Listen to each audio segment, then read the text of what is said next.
Alexander Saylor, aka Noizy Wilson. Welcome to the show, mate. How's it going? Oi, what's up, man? Very good. Thank you for having me. Mate, honestly, the pleasure's all on this end. Bit of backstory, everybody. Myself and Alex, we've been speaking and found each other over SoundCloud. So I'd actually played some of his songs on the show that I do every Saturday on Mixcloud.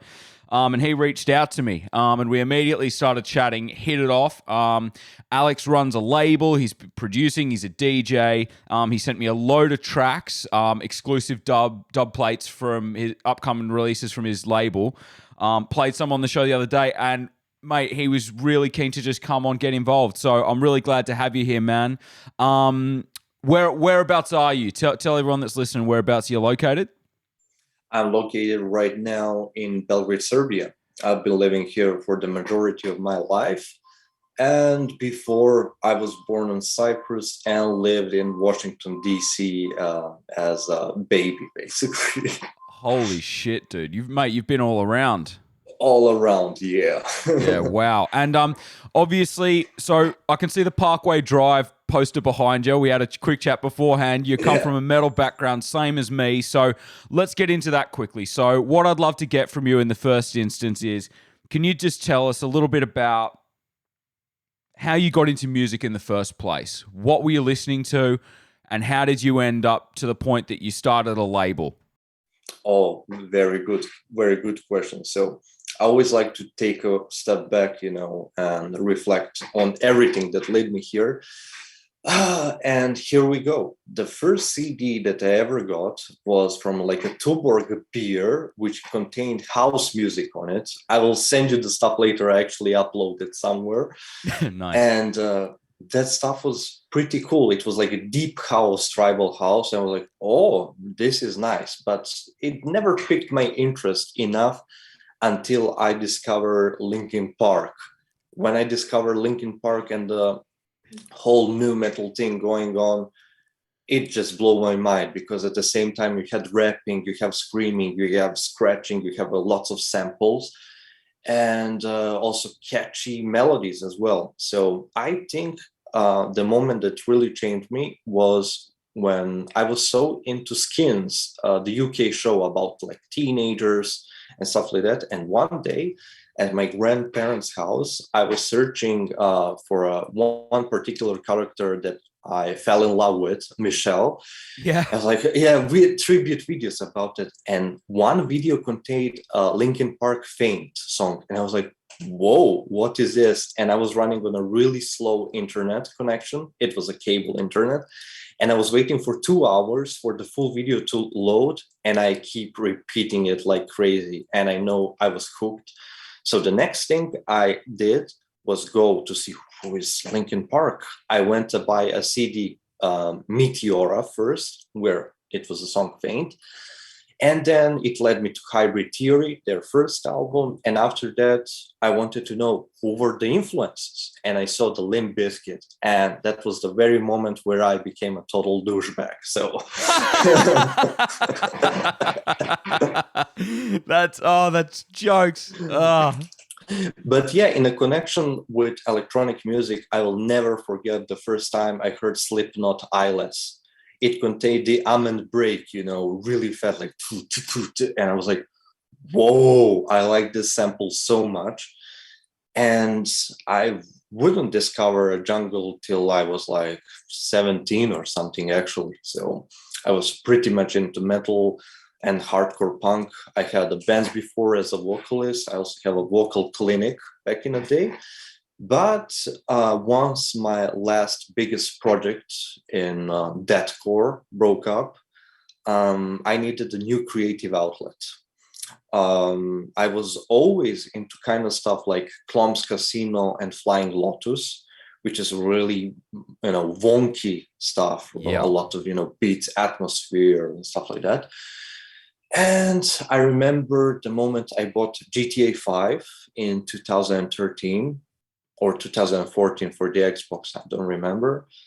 I heard Fly Low radio station. I was like, whoa, what is this? A lot of syncopated stuff, a lot of trippy stuff.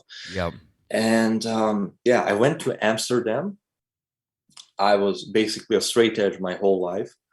So I went to Amsterdam, and out of curiosity, I tried the edibles there. I bought it in the store, like, whatever, I'm Yeah. still the same guy. I mean, nothing changed. And that was the first moment, like, let me hear electronic music now, ha ha ha. And that instantly blew my mind. Instantly blew my, I was like, okay, this is something that I want to do. This is something, I want to start DJing. I want to, start producing. And I wouldn't have a courage enough if there weren't two people in my life that I met. That's basically my friend George, or George on English, from a small town called Jabal, who was hosting some charity event, and he wanted me to play their first show.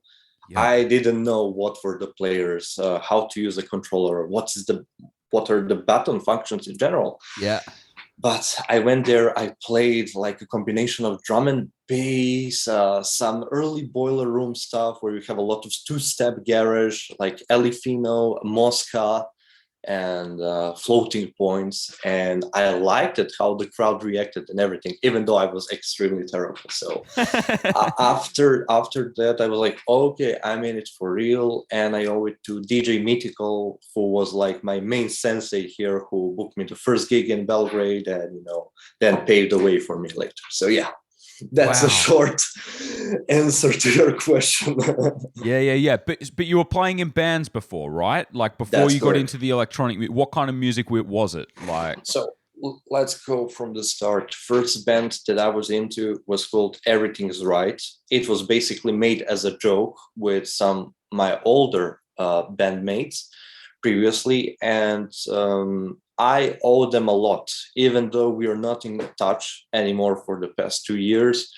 But I was a kid who was 16, 17 years old, and they were like 26, 27 at the time, really insecure about myself, and I really needed a boost and some creative outlet at the moment. So I started playing a bass there. And while I was in a band, I discovered vocals. So I quit that band, and I created another band with a ridiculous name called Astronauts Took My Wife, with some of the other mates around. We were never that serious. We never had a gig. yep. But after that, I created Elegies for a Dead Man, where I made a collaboration with Courtney LaPlante from Spirit Box, or previously known from I Wrestled a Bear Once. Yep. And pretty much that was the band how I wanted to sound. And I will send you that stuff later. We broke up because we were from two different towns. And after that, there was 1 year of complete silence and like kind of depression, because I didn't have anything creative to do. And then the electronic music started. Amazing. So, and what form did that take? So you obviously started DJing. I think you started DJing in around 2017. Is that right? That's correct. 2017, December. And then when did you start producing? I started producing, believe it or not, in 2019. Okay. In July. And what did that look like? What did that look like? Ooh, it was both awesome and terrifying at the same time, because I had some knowledge previously about these programs. For example, to be exact, Reaper, because I was recording vocals, demo vocals for bands and projects and everything else. So I kind of knew, you can do all these kinds of things. I recorded some guitar parts and stuff like that because I liked that Midwest emo stuff and early metalcore that had a lot of melodic guitar. So I was familiar with the terms of reverb, chorus, delay. Yep. That's the stuff I know. That's the stuff I know today also. But yeah. At the beginning, believe it or not, I started making footwork right away. Wow. Right away, grabbing lots of samples from Splice, from Looperman and other websites, and also sampling some stuff that I like. For example, in GTA 5, the last song on the Worldwide FM was, I forgot the name, is a Cashmere Cat or something like that. I forgot. And it has that vocal, all the things you did to me. And I was like, I like this melody. I like the sunset in Los Santos and everything else. I was like, I will grab it. I will pitch it. I will stretch it. I'll make it work. So you actually have that demo on my SoundCloud. Nice. Look it up. It's the first thing that I ever made. And later I wanted to experiment with like burial style garage and stuff like that. So yeah. Yeah. Wow. Okay. What? And so were you using Reaper in those early days of music production? Sorry to not mention, but I actually used Fruity Loops at the beginning. Yep. And I moved to Ableton when I brought a MIDI keyboard in 2020, actually. Fine. So how? 2020. So that was 3 years. Sorry, 1 year you were using Fruity Loops. That's correct. FL Studio. Okay. How did you find the move from FL Studio to Ableton? And did you pick it up quickly? Honestly, it was terrifying, but a friend of mine who really helped me production-wise, Boris Elements, who is making drum and bass and jungle, he was always telling me, oh man, you should switch to Ableton. Trust me, you will have so much more, creative freedom, and it will motivate you to use the effects and stuff like that. I was like, nah, man, I'm good, whatever. And once I finally decided to buy a MIDI keyboard after spending 2 weeks intensively working at the art gallery for some auction that was going on, I got the Ableton Lite at the moment, and I was like, let's give it a try. The moment I saw that all the function on the MIDI keyboard can be used in Ableton right away, I was bought immediately. Yeah. Had some troubles, but I really loved what instruments they offered straight away. So I was like, okay, I'll make it work. I'll do what I can. So yeah, it was pretty fast. Yeah, fine. And one of the things that amazes me about you, I think we'll come back to music production in a minute, is the fact that you've already started your own label. You've been producing since 2019. It's now 2021, and you've already got your own label thing going on. The name is Nu Kvlture. Tell us about the name, first of all. So, like I mentioned before, nu metal was the most important thing that happened in my life. I know that you're a metalhead, so I don't know how you feel about it, but most people hate nu metal completely. Well, what I will say is that I was hugely into Linkin Park. I was hugely into Limp Bizkit, especially Linkin Park's first album. Meteora was great. The Reanimation album was awesome. Yes. It was fucking amazing. But after that, they started to go completely off the rails. But obviously, when Chester unfortunately killed himself, that fucking hurt, man. Because I was an angsty teenager when he was making music for angsty teenagers, so that really hurt. Look, I got love in my heart for nu metal, mate. Don't worry. I see. Yeah. But for example, nu metal, Nu Kvlture, nu stands for nu metal because nu metal brought a really big plate of diversity in my life. That was the first thing that I was exposed to, and at the moment I can hear elements of hard rock, of hardcore punk, of hip hop, turntables, jungle, rapping, screaming, all this kind of stuff. So yeah. With this label, I wanted to provide a diversity within the electronic music, not strictly be like, oh, we're only doing DNP stuff and stuff like that. So that's the one reason. And the cult in the Nu Kvlture stems from, a black metal elitism, because they had their own true cult, where only the chosen one can listen to the general black metal, the true Norwegian black metal. So I wanted to play around with the words and create like culture from the cult, and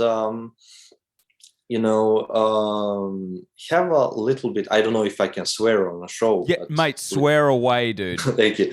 To create a little bit of fuck you to all the people who are true to their own genres, because I come from such a toxic drum and bass environment, and right. If you're not playing neurofunk basically, or deep drum and bass, that's not good. So I was a part of a group, international group called DNB something, I forgot, really popular on Facebook. And that group was so toxic. People from all around the world arguing which genre is better of drum and bass. Is it liquid? Is it narrow funk and stuff like that? So it was so toxic. Yeah, that You can, sucks, man. I don't know, mate. I know you've watched the show, but that's something that I really try to stay away from. I try to play across because there's so much good music out there. Mhm. Like I try and incorporate as much of it as I can. So I definitely agree with the ethos of what you're talking about there. Like, don't just stick within one lane because Mhm. there's so much good everywhere. That's exactly, and that was my point, because I remember when I first was playing shows in Belgrade, um, DJ Mythical taught me, a lot about diversity, because he was originally playing breakbeat and then he moved to the drum and bass. So when we were playing together, we brought a PlayStation 1 with Tekken 3 and all this kind of games so people can play while we were playing music. That's awesome. And we started with some hip hop, moved to some dubstep, to some garage, and that's something that sticks with me, not to have a boring night. And honestly, mate, not gonna lie, a lot of people around me have guest mixes and stuff like that, and sometimes I don't have time or enthusiasm to go through them all, Yep. and to properly support them. But when I tuned in the last time, I believe it was Saturday, when you were playing, and I saw, oh, let's go with a little bit of house, let's move to the breaks, let's move to the jungle, let's move to the footwork. I like, man, I'm listening to this dude. I really, really appreciate the diversity that you put us all through. Thank you so much, man. I really appreciate that. Yeah, I think that means a lot. And I want to say also for you, the tracks that you sent me for your label, they replicate this ethos and Mhm. they span so many different genres. So for someone who's been producing for such a short period of time, you seem to have access to a lot of people who are making music. How are you doing this? Okay, so here's the thing.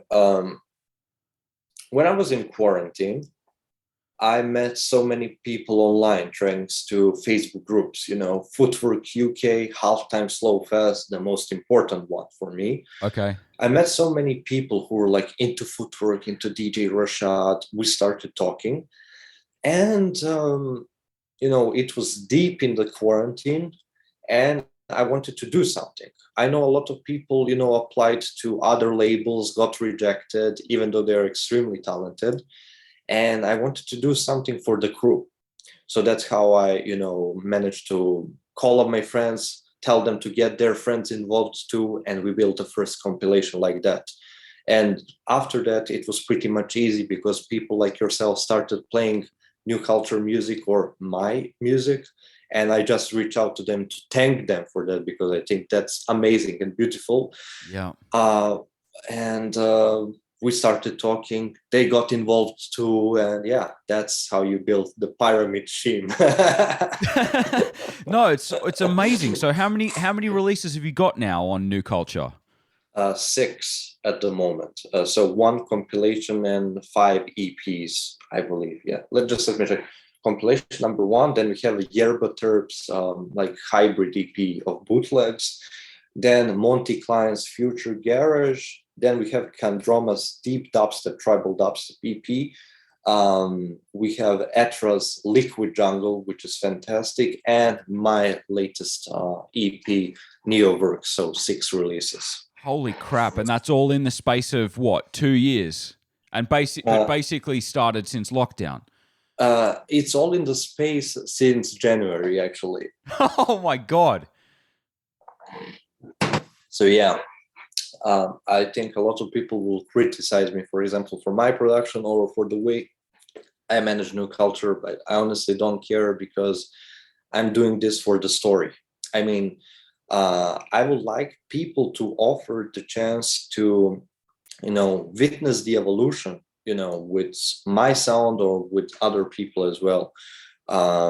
Because, we have to start somewhere, we have to start, sharing our ideas, promote it somehow. And I wanted to stood up and help my mates, online to, do something, to get in touch, to score better mix opportunities, better labels and stuff like that. So Yeah. Is there anybody that you're looking up to at the moment who is kind of like setting the standard by which you're kind of modeling what you're building around?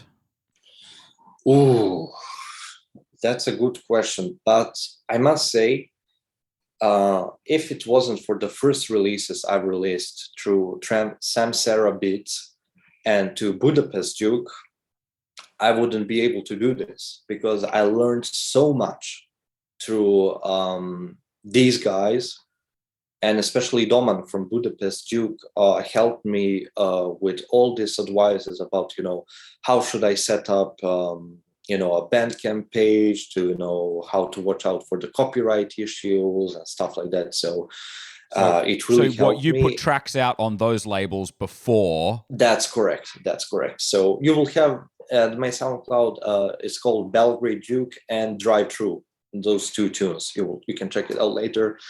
But I think Rob from Samsara Beats was the one who inspired me, because I didn't want to copy his homework, but he was so cool dude, to me at the beginning. And the first one to offer me, like, dude, I know that you submitted for a guest mix, but do you have any music, And I sent him a shitty version of my burial tripping stuff that I wanted to achieve. It's basically a burial knockoff with much worse production. And he was like, hey, let's get involved with the next compilation of ours. And that compilation helped me a lot, to get on track, to meet new people. And I can say him, is definitely him. Not trying to be a new Samsara Beats, obviously. Those guys are so awesome. Yeah. What do they do? So what's their backstory? What are they doing? How are they inspiring you? So I know that they're based in Italy, in Sardinia, if I'm correct. I'm sorry, guys, if I did it wrong, but in Sardinia, so here in Europe. And they were releasing compilations and also EPs from very, very cool artists such as Samurai Breaks, Yofi, who was also there, I forgot, but Frequency, Raptor Hands, all my friends now basically started out, there. So they were a really big part of me, because that was the first hand that I received, like, oh man, let's do it. And I like that feeling, so. To be honest, I'm getting a little bit of that feeling from you, having reached out to me and almost welcoming me into this world. What the feeling that you're saying is right. When you find someone that says, I like what you're doing, it feels really good. I know, and I appreciate this comment, because here's the thing. Like I said, I met so many people before, all the online through quarantine and everything. And I wanted to provide that feeling to all of my mates, to know that everyone is welcome. I mean, you will learn all this stuff about frequencies and stuff like that, how should you mix, master, or whatever. But the general idea is important to me, if you have your heart in the game, if you, have shown a little bit of respect, then we can roll. So that's the only thing that's important to me. I love it, mate. That's fucking awesome. Right. Yeah. I need to formulate my next question. Is there anything that you want me to ask you about? Is there anything that you'd like promoted? I forgot to sort of bring that up. Don't worry. I will only want to give a shout out to B&H Records from Australia. They're launching their first compilation that includes my track on Sunday, I believe. And here's the thing about the BH Records. Sonia, who is the label boss, reached out to me back in May to ask me if I want to feature my demo that was like a tribal Eastern oriented halftime on her label's release. And that's how we started talking and did so much beautiful things. And she ended up playing the first track after quarantine on Australia's event Keep Hush in Australia. That was a Nu Kvlture's tune. At the Keep Hush party. Yes. So the first ever Keep Hush party in Australia, it was the opener to Nu Kvlture tune. So shout out to Sonia and her record label. Check it out very soon. It's pay what you want also. So yeah. Holy shit, that's amazing, dude. I was speaking to Caitlin Medcalf the other day, and she played at one of the opening Keep Hush parties at Ivy Bar in Sydney. It was a boiler room. Is that the party you're talking about? I think that's the party because Mincy also played there. She did? I'm correct. Yeah, so that was the one. That's amazing. Yeah, so it's so crazy that you know all the Australian crew as well. But I guess the internet's obviously connected everybody. So, yes, are all these people that you're speaking to? Because I want to ask about. It sounds as though a lot of what you're doing is being organized through Facebook. That's correct. Facebook groups. Yeah. So, what are the main Facebook groups that that are important to you, that you frequent, that you get music through? What are some of those? Is the one that I invited you to, but you still didn't accept. So that's the one. Oh, fuck me. The secret Nu Kvlture Facebook group that I built for all the radio hosts, producers that are involved, DJs that play our stuff. So that's the one. But before that, and still, the most important group for me is Halftime Slow Fest. So I will add you that as well. Yeah. My friends from Bristol, DJ Goldman, Laser Gun, and Jonko, created a group for people who like that DJ Rashad stuff in the UK, but also like that UK wave of footwork that came with Addison Groove and other stuff that has more footwork jungle elements. Yeah. So that group is number one thing for me, definitely.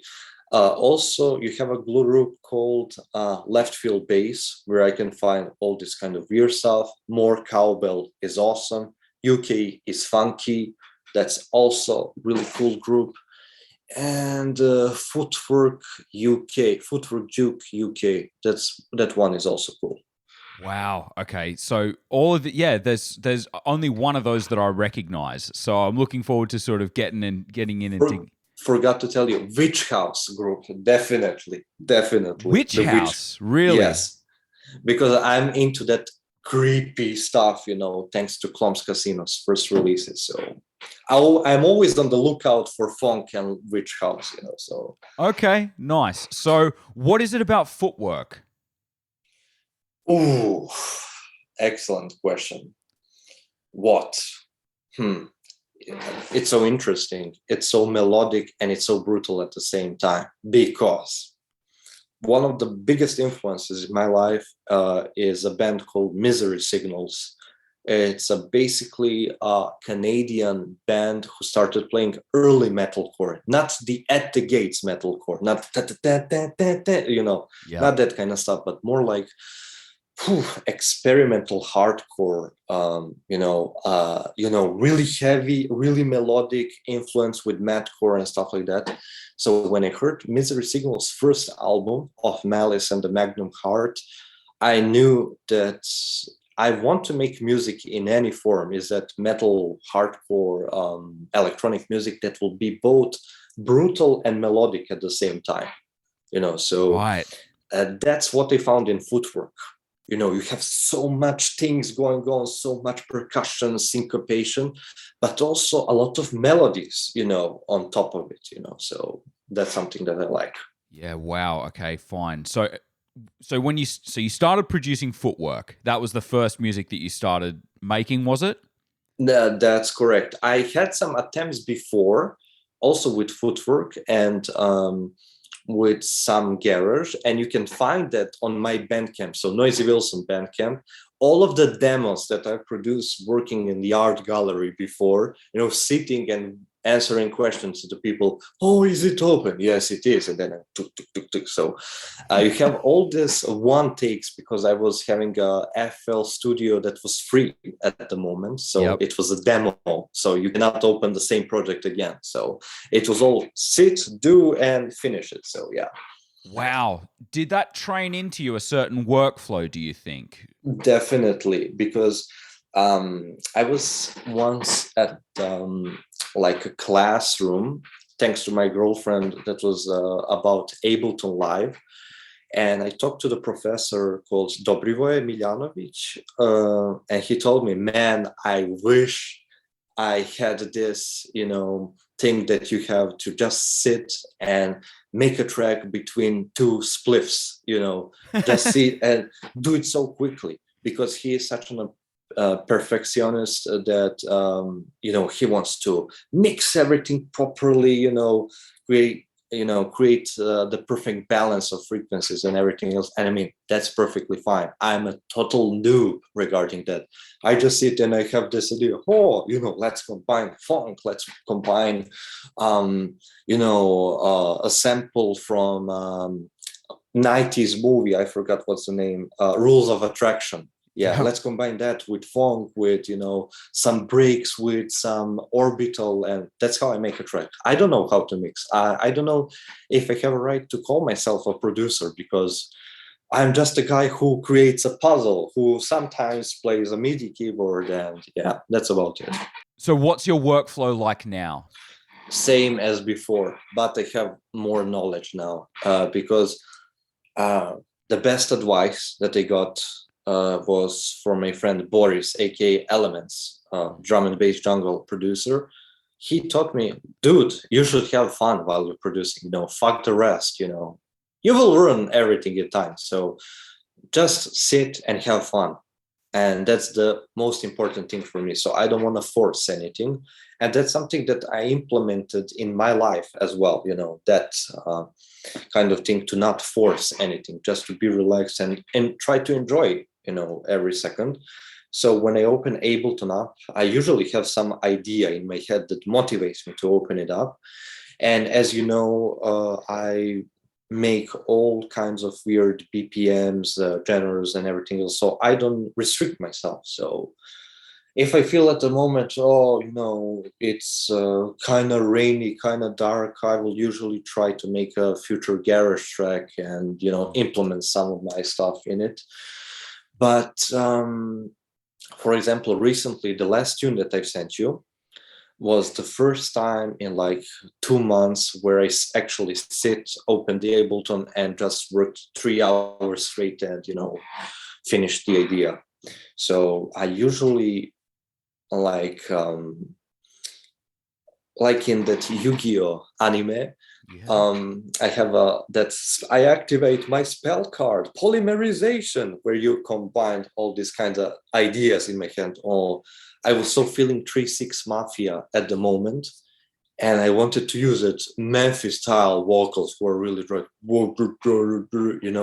but I also wanted to finally create a tune that can sound like Orbital's first production, that's really melodic, really trancy stuff. So yeah, nothing special, honestly. I just look for a good sample. Is that a drum sample? Is that something else? If that's a drum sample, I open up a Serum, I play some keys, I add arpeggiator, I come up with something funny and cool. I add more layers to that to build an ambience. And because I'm a shitty producer, I add a vinyl sound at the bottom. Yeah, the ultimate leveler, the ultimate fixer of all problems. Make it sound like it's playing on record. It's lo-fi. Call it lo-fi. So yeah. Yeah. That's awesome.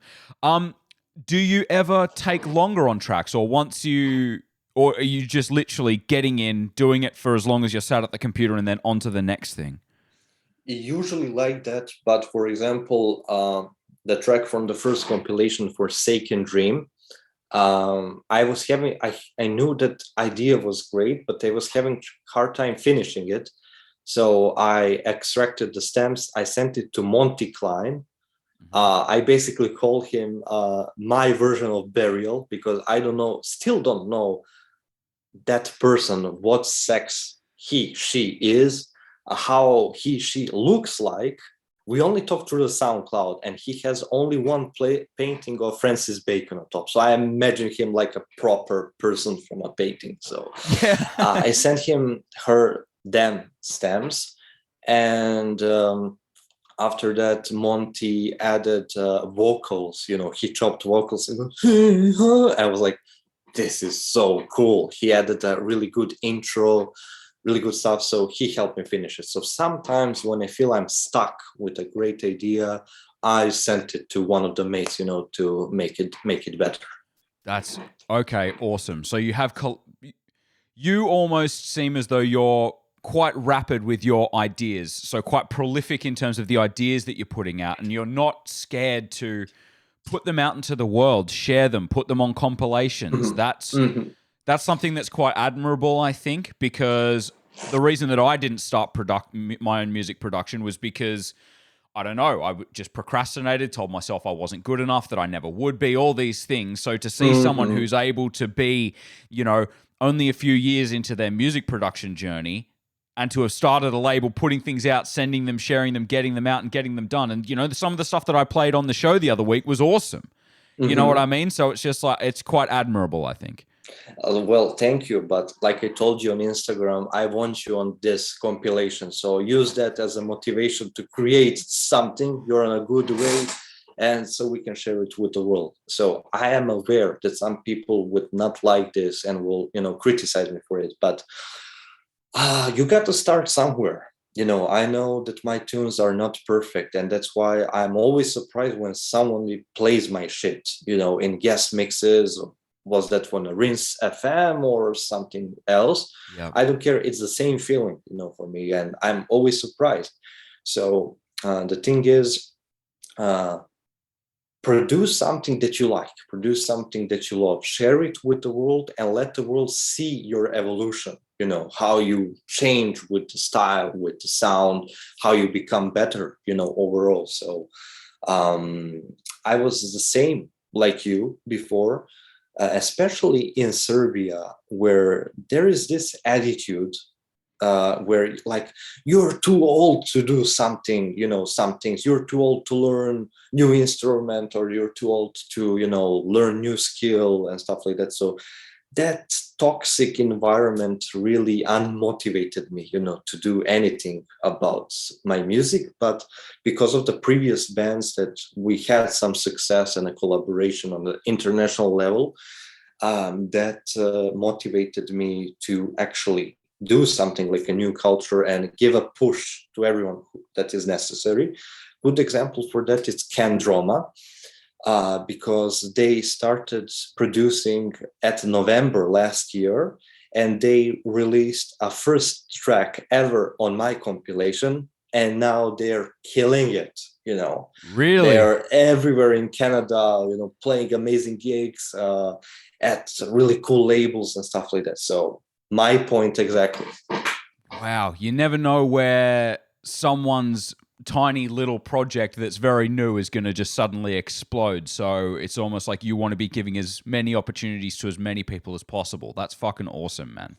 But I just have to tell you one thing. I'm not trying to do that in order to be like, ha, I did it first. I'm doing it open-hearted.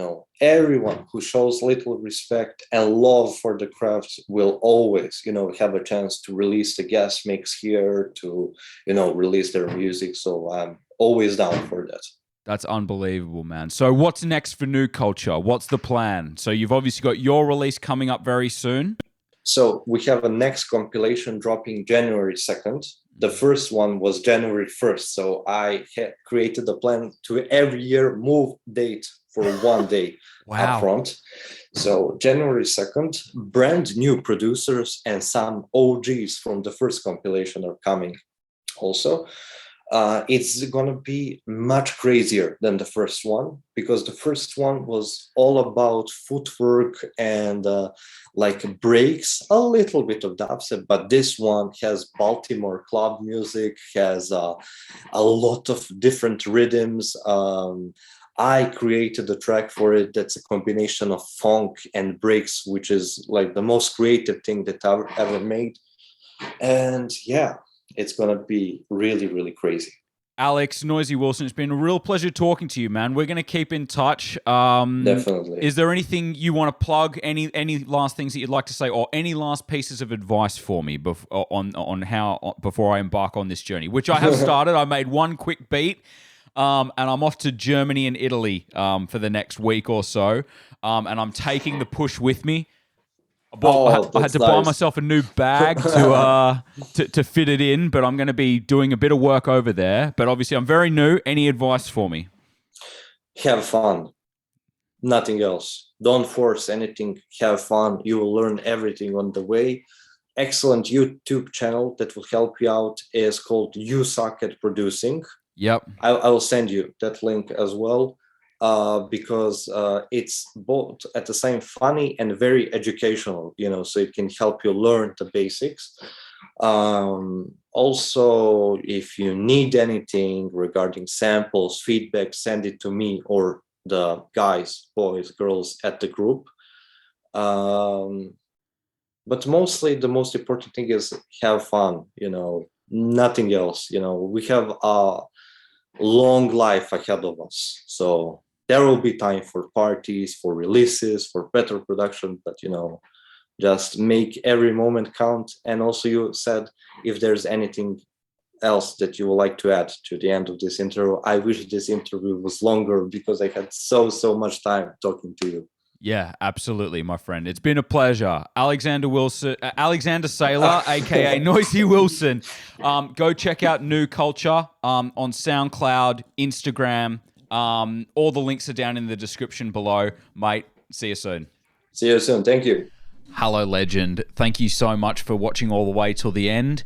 If you like that, I got a ton more of these interviews being uploaded constantly on the YouTube page. And I do a weekly mix on Mixcloud every Saturday. So if you can subscribe, like, comment, that helps out loads with the algorithm. And if you follow me everywhere and you like the sound of what's going on here, let me know. I'm always open to hearing from people. This is very new. I'm figuring it out as I go along. But yeah, there's tons more. Check out the other interviews. Follow me. Listen. Jump onto the live stream. Say hi. I'm a friendly dude, and I really appreciate you watching. So thank you so much. You're a fucking legend. Love ya. Peace. Bye.